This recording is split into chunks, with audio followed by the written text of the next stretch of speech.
Hey, Paul, how's things? Yeah, all right, thanks. You? Yeah, not so bad, thank you. We'll start with Billy Sharp. We heard the news yesterday that he'd had a procedure and will be out for the rest of the season. Is there an update on him? How's it come through?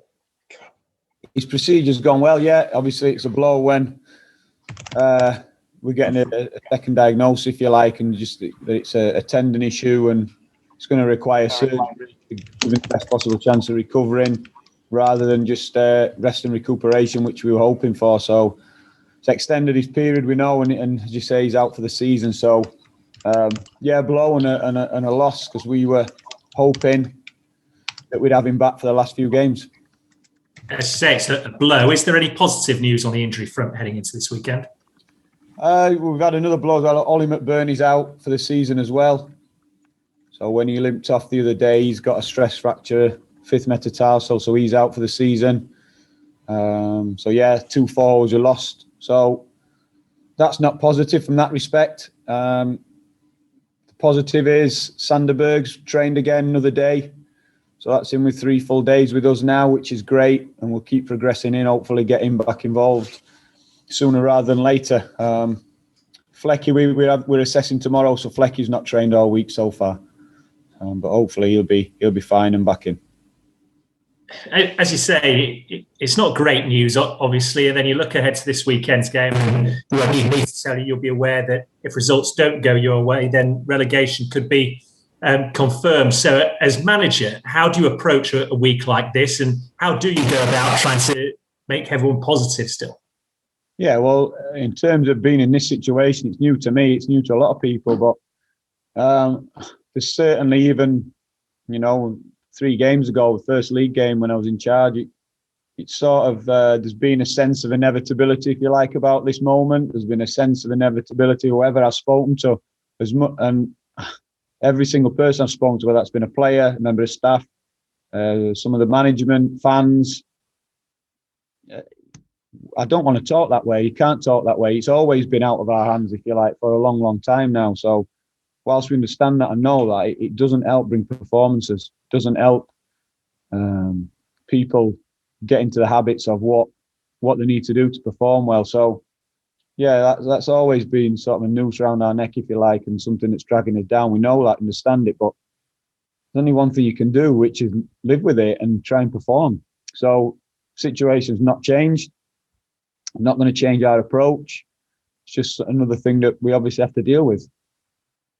I appreciate that whilst it's still mathematically possible, everybody will want to say the right thing and obviously want to push and try and do the impossible whilst, as I say, it's mathematically possible. But is there also an element in football that when there's a finality to some things, it sort of releases the pressure and then people can start looking forward and planning for next season and so on? Listen, I don't want that to happen, so I want it to go on as long as we can make it go on, 100%. That's, like I said, I just can't get my head around thinking any other way than that. But as I said, there is an inevitability, and there's been that sort of discussion, that sort of talk, which whilst I don't like it, the only hope you can have is that's the case, But in terms of the approach, in terms of how you should be thinking, in terms of the habits you should be trying to instill and grow as a player, as a person, then it shouldn't be any different, So, yeah, that's one thing we can hope, that if the worst thing did happen, that feeling, these discussions are gone, because it's done, it's fact. Slightly different aspects. Obviously, a couple of weeks ago, George Baldock got a lot of attention when he had that bang in the tackle with Tyler Roberts at Leeds, and obviously got substitutes with blurred vision. This morning, both the PFA and FIFPro have written to IFAB saying, look, we think it's about time that football followed the same suit as other sports and introduced concussion substitutes so players can be tested and sort of protects their welfare. Given your experience in recent weeks, what would your thoughts be on that? Yeah, I can understand that. So we have so-called concussion substitutes, but the procedure for making the substitution hasn't really changed, So if there would be a time allowance to assess a player for a longer period of time on the side, and if he's deemed to be fit and well and to go back on, you can retake that player off without it being a factor. Then that makes more sense to assess a player's injury, if you like. So from George's perspective, you would say that would fit perfectly well. But I don't pretend to be an expert. I'm just speaking out of my experience with it. But anything that we can do to look into that will improve the game, no doubt, so long as it's fair. Like we've tried to make that change. As I said, with concussion substitutions, it doesn't count as one and you allow the other team to have one. And the reasons behind it are fair and make sense, they're logical. But I think it can be improved further, definitely. So I welcome anything that's put in place with respect to that. And as I say, that change, if there is another change, that might not be final either. They may look to improve it again further. Sure. And a final one from me, Paul. Obviously, you've had an awful lot to do with Antoine Hackford's development, Illiman and Dye as well. Both have played the first team this season. Obviously, Jude Bellingham's garnered a lot of attention for his performances with Dortmund and being called into the England squad. How tricky is it managing to manage such young players coming into first team football and everything that goes with it? And how, as somebody that's experienced in this, do you go about handling these players? Yeah, it's something I obviously enjoy. I've had a history of doing it. I get that at whichever club I've been at, bringing young players through and introducing them into the team. I've said many times that I think they have to be good enough, or that you have to see something in them as a manager, without a doubt. But there's other qualities that you want to see in them as well, because you can do a lot more harm than good. So you have to know they're ready. There has to be good people around them, whether that's their family, their agents, and everyone has to understand and be on the same page. As soon as one person's not, you can start making problems either for the player or the club. So it is tricky, or can be tricky. It's not managed properly, definitely. And whilst we think it's simple, the focus should always be on the football, it's just a natural progression. Sometimes if players aren't managed properly, there can be other influences that really affect the career when it's not really started. Thanks very much. Best of luck this weekend. Cheers. Paul, thanks very much for your time. Good to speak to you. Just to continue on that theme, talking about the possibility of young players perhaps being involved between now and the end of the season, but only if they're ready. What are the sort of things that you look for then that tell you, yes, this player can handle the sort of pressure that's involved in a Premier League game? Yeah, well, I think you might look at if they can handle the pressures more long term, because I think if you drip feeding them in, or you bring them in a controlled way, you're sort of managing that pressure. So you can take care of that in the first few steps. But you're certainly looking at, have they got that mentality, that resilience to deal with it further down the line, and you try and instill that at a younger age. But the football ability, handling the ball, and what is their outstanding attribute that's going to get them in the team. I believe wholeheartedly, when you're working with younger players, you're trying to develop and get the players to understand what it is that they bring to the table, what it is that can make them be picked in an 11, not only straight away, but as they go forward. What is their strength as a defender, as an attacker, as a midfielder? What is the standout quality? So it's making sure that they bring something to the party that not necessarily improves the team to start with, but that will prove the team and be the thing that gets them that career. It was interesting listening to an interview Max Lowe did recently. He talked about when he arrived at Sheffield United, he was told he wouldn't play for a few months while he adapted to life. And this is a guy who had 100 appearances as a professional before coming to Bramall Lane. So when you hear people maybe say, well, just stick a few kids in, how much do people need to understand the risks involved and what that can do to a young professional if it's not handled correctly? Yeah, there's risks involved. I mean, as you say, Max experience. He's played in the Championship. He's been out on loan in Scotland, played in the SPL. He's got a lot of experience, and he was brought straight into the first team squad. There was established players who'd already played there, and Enda Stevens, Ben Osborne, who played there in that sort of position. So in that respect, he'd have to earn his stripes and earn his place, definitely.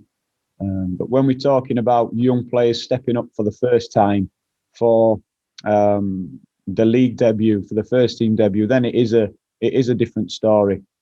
Lowe's already had debuts at many clubs, and he's classed as a senior player, if you like, in terms of first team experience. So he was bought because the club saw qualities in him. Whereas when you're making that first appearance, you're that young player stepping out the academy.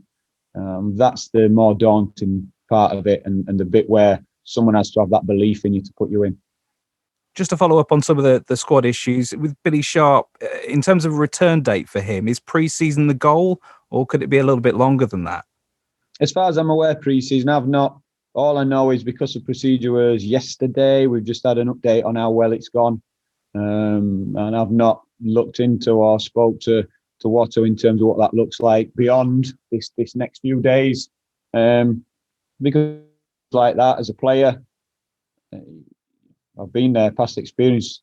You just want to know what's next. There's a real mental side to having an injury like that, especially when it's worse than first thought, and you have to have an operation on things. So we're just bothered about Sharpie getting his head around that and in the right place to start his rehabilitation. How much of his presence is going to be missed over these last few games? Yeah, definitely. I've lost count the number of times I've said I'd want every player fit. But someone as Sharpie's experience, obviously his connections with the club, club captain. Yeah, it's a loss for lots of reasons, not just on the pitch.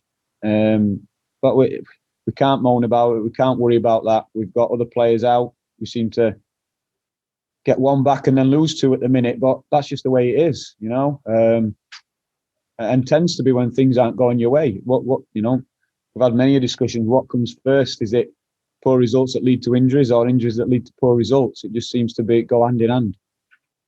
What exactly is the issue with John Fleck that's prevented him from training? Fleck, he just got a stiff groin, so we looked after him a little bit last week, and he managed the Arsenal game, obviously got all the way through. But we just kept him out of full training so far this week as well. So we'll check on him tomorrow. And Chris Basham, is there any update on him? Still slow going. Hopefully get him on the grass at the back end of this week, and then build him up next week. But as I said, it's a strange one. We've been at this stage before with him, and this is the sort of next step where he broke down the last time. So the medical team done a good job with him, pulled him right back, and really took all the load off his calf, and gradually built it up again, starting from scratch. And in the context of the week's news, then having Sander Berge back on the pitch at the very least is something that must bring a little bit of a smile to you. Yeah, as I said, so we've had a few sessions. He's coming on. He's feeling better every day. I'm seeing improvements in him every day in terms of his confidence in his injury and how he's moving, and he sees that as well. So, yeah, he'll keep pushing, he'll keep working, and hopefully sooner rather than later we'll be able to get him back involved. In the last couple of games, you've changed the shape in the second half against Arsenal. You did it at Leeds as well. I was going to ask you how much food for thought those experiences have given you for maybe starting a different way, but given the injury news, is that limiting your options even further? Yeah, it's obviously limiting us, but we are still looking, because if you can't change the personnel, the system we can change. So, yeah, we'd be foolish not to look at it, As I said, we want to keep fighting till the death, till the very end, and to do that we need to pick up results. And in terms of when we debrief in the games and we're looking back at it, we've had a bit of everything. I thought we had the chances in the Chelsea game. We certainly had the physical outputs in the Leeds game, but we're open in certain ways. Against Arsenal, similar again, we didn't create enough, I thought, even though we had more of the ball second half when we made the change. So we're always looking to improve, and being able to change the shape is something we could possibly do. Given what could possibly happen at the weekend, is one of the biggest challenges to keep the mood upbeat through the week, with players who must be suffering in terms of the way the season has gone and feeling it day by day. Yeah, I've said it many times. First thing, not stepping into. So I've been in a different bubble. Everyone's suffering. The players, the fans, everyone at the club, and it's not a nice position to be in. And stepping in from the outside, you probably do feel it more because you've been protected from it in a little way. Whilst you're still attending games, cheering everyone on, pushing, you're not living it day to day. You've got another role you're doing. So to step into it, I could certainly feel it. It's been a tough 14 months, if you like, for everyone, and one that, as I said, you should hopefully grow from it, because everybody suffers from these moments in the career, but we have to keep fighting and make sure we do take those positives out of it and be in a position where, as a club, we can be as strong as we can be, whatever happens to hit the ground running next season. And I suppose one of the things you can't do, and perhaps you would if you had the opportunity, is do something with the group away from football. But of course, you guys can't meet up and do anything, and to have some kind of meeting in a different context. Yeah, and listen, but everybody in every walk of life's had that. Everyone's had to live with it. Everyone's had to deal with it. No way would feel sorry for themselves like that, but it certainly added a different dimension, a different context. So you think right the way back to when the first lockdown was announced and how different clubs cope with it. I know, so Sheffield United, for example, kept training, kept pushing, because we're in a great position to attack the end of the season. But little did everyone know that it was going to drag on and on and on and on, and the season was going to be a long time in restarting. So that's meant an extra long season for this group of players and this group of staff, where literally for 2 years straight it's been Premier League football, and we know how challenging it is. So yeah, there's been no let up, there's been no hiding place, and it has been a tough time this last season in particular. So, but everyone's had tough times of it. Everyone's had tough times of it in any walk of life. So we're certainly not going to be hiding behind that. Is it still a situation where confidence can return quickly if you can manage to force a positive result?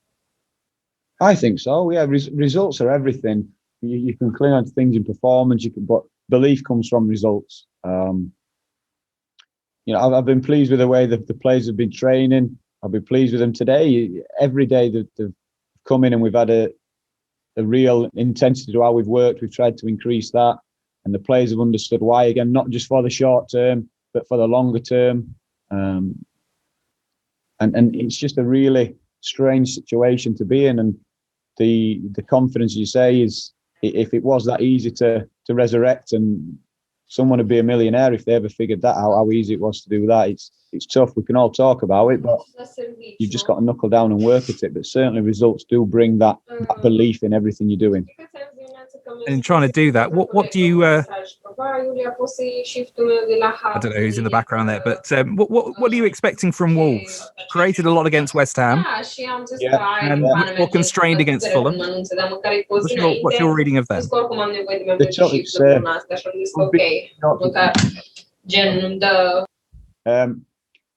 reading of them, well, we know they can be creative. We know they can also be really tight in games and be really frugal in giving nothing away. So they've changed shape as well in a couple of games to try and be more of a threat up top. So yeah, we have to be prepared for everything they throw us. But one thing is for sure, we're going to come into the game looking for the 3 points, as we, because we desperately need them. And the post threats all over the pitch, whether that's from wing back positions, whether that's from the front players, or whether that's from the players just playing behind the front. So we know the post threats from all over. We know they've got different types of attacking players, which we have to be ready for. But once again, one thing we spoke about this week is, can we pose them problems as well? So we've been working hard on that. We've been working hard on getting bodies higher up the pitch more often, because one thing is for sure, a point's not enough, is it? So whilst we want to stop the rot in some way, a point does us no good. It's silly going for a point. So we have to be positive and still keep playing on the front foot. Good luck to you, Paul. Thanks for your time. Cheers, thanks. Hi, Paul. Hi, mate. Okay. Yeah, good. Thank you. Good. Obviously, it's only been a short spell in charge for you so far. You have been a manager in the past. What are you looking to take yourself from this experience? Simply, the bits I enjoy. It's a limiting role if you think about it. So whilst you're working with first team players, you're on the side of the pitch. The rest of it really is more. I'm trying to think how best to describe it. Like a consultancy role, you're adding opinion and your advice and your help to decisions that aren't really in your remit in this short space of time, So from that respect, what am I taking from it? I like to always speak honest with the people that I'm dealing with regarding my opinions, whether that's players or upper management, and I think that's important. But the bits that I am sort of managing day to day would be the staff and the players. So what I'm going to take from that, my relationships with them, not only in the short term, but going forward, they need to know what I'm about in terms of standards, if you like, and how I'd look to develop people and the players. because his paths will cross again at some point, without a doubt, and they need to know about me and what I'm about, and trust what I do. And likewise, I need to be able to push them, and they need to know that it's for that reason, that I've got the best interests at heart.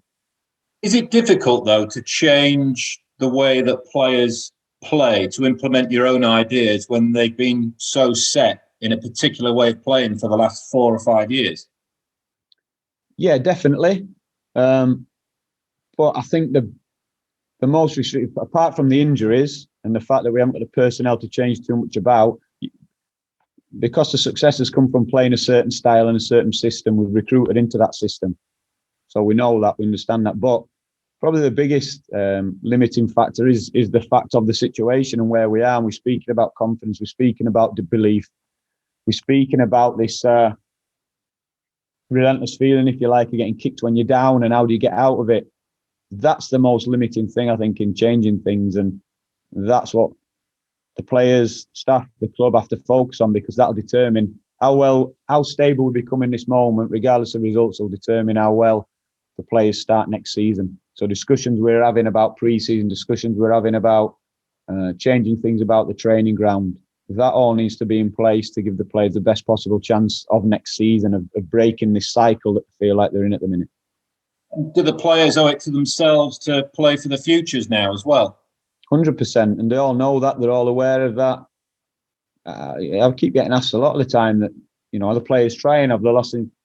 100% trying, for lots of different reasons. You only have to look at the physical stats throughout the season. I think there's only Leeds that's outperformed us in virtually all of the physical areas. The players are trying. The players have been giving everything for that shirt. So that certainly isn't the reason why results haven't been going. So whether that's for the team, whether that's for their own personal situation, that's been happening, and that's what you've got to continue thinking as a player. For some players, it could be the last chance to get to shine in the Premier League. For others, they might want to stay here. So we have to keep fighting and keep reminding the players about that. And are you in regular dialogue with the owners, Paul, or have you just been left to get on with it? You left it dialogue in terms of through, obviously, the board and the directors, and there has been regular conversations, but more support and updates, really. That's it. That's it. Take care of the training ground and the football while the club are deciding on their next steps, like I said, and the direction that they're going in. Thank you. Nice to see you. And you, mate. Cheers, pal. Thank you. Thank you. Hi, Paul. How are you? Yeah, good. Thanks, Pa. Fine. I just wanted to follow up on that, Sander. How close would you say that he is? Could he be available already this weekend? Say that again. Sorry, Pa. I just wanted to follow up on Sander. Yeah. Do you think he can be available already this weekend? No, not this weekend. I'd love to, but medically he needs to get through this week to know that he can cope. Obviously, the intensity that we try and train at a good intensity, but it's nowhere near a Premier League game. And with the nature of his injury, we need to make sure we've ticked that box. As much as we'd love him back, as much as he'd love to be playing, he needs to be confident. Medical staff need to be confident in him. We know he's a good enough player. We just have to make sure that he's in the right position to step over that white line and be able to perform with no repercussions. And you said he has been training with you these last few days. Has he been training 100%, or has he only been parts of the session? No, he's done everything for the last 3 days. So we built him back in slowly last week. Little bits of non-contact, little bits of just technical work, and then this week he's been involved in all the football. So all the contact training, the games, everything that we've done. Thank you, Paul. Ricky. Hi, Paul. You okay? Yeah, good. Thanks. Yeah, just wanted to ask you about a couple of players that we've not heard about for a while. Jack Rodwell and Jack Robinson. Obviously, neither of them's really featured since Christmas. Well, Robinson especially. Where are they at in their comebacks? Yeah, so Robbo's closer than Jack Rodwell. Jack will probably still be a while. Like I say, not in any sort of return to play protocols yet. Staying with the rehab team and the medical staff. Robbo's been drifting a little bit this week doing the technical work. So hopefully if he progresses through the remainder of this week, we'll have him back in training next week, and so he's sort of a week or two behind Sander. Yeah. Just in terms of, I know it's a cliche when you say players are playing for the futures, but is it not just a case of them having these 6 or 7 games, is it? You have to judge them, I suppose, on the body of work that they've had at the time at their club, don't they? It's not just the fact that, you're putting it all on 7 games. Yeah, no, not at all. But you're always judged. So I said to yourself, that the players came in, the next manager will have been watching these games 100%, but the next manager will also have been watching many games back. And that's just how it works. And then they'll make their mind up on first impressions, what that looks like. So you're always judged the player, always. Now, everyone's circumstances are different, whether you're in contract, out of contract, in your 30s, in your 20s. Everyone's circumstances are different, but one thing is for sure, as a footballer, you're always judged. And just on Wolves, I know they've obviously had a great season last year. They've changed quite a bit of their team, haven't they? The likes of Doherty and Jota, they've kind of evolved over. So Jimenez has been out a long time. What kind of threats are you expecting from them? Well, they've still got the same threats of pace and Traore. They've still got, if they play the wing backs, they've still got the same threats from wide in terms of them getting high up the pitch. Podence has added a different dimension if he's played behind the front or up front, dropping off and trying to deliver the final ball as well as being a goal threat himself. So, yeah, those are, whilst there are similarities, there is a little bit of different dimension. As we said, Jimenez being out, he was a huge player for them, and they'll be hoping to get him back sooner rather than later. Cheers, Paul. Good luck Saturday. Cheers. All right, we'll go to the embargo section from 5:30.